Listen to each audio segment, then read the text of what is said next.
एक समय की बात है। एक धोबी था जिसके पास एक मेहनती लेकिन थोड़ा हट्टी गधा था। धोबी रोज कपड़े धोने के लिए नदी पर जाता और गधा उसके साथ कपड़ों का बोझ ढोता था। कई साल बीत गए थे और अब गधा बूढ़ा होने लगा था। बोझ उठाना उसके लिए पहले जितना आसान नहीं रहा।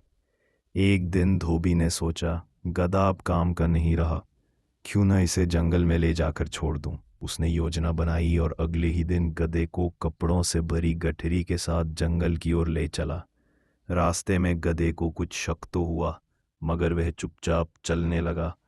जंगल में पहुंचकर धोबी गधे को छोड़कर जैसे ही वापस लौटने लगा, तभी जंगल में शेर की दहाड़ गूंज उठी।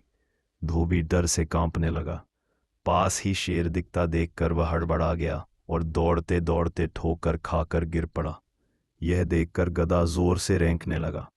उसकी आवाज सुनकर शेर रुक गया और धोबी को मौका मिल गया। वह उठकर भागा और किसी तरह गांव पहुंच गया।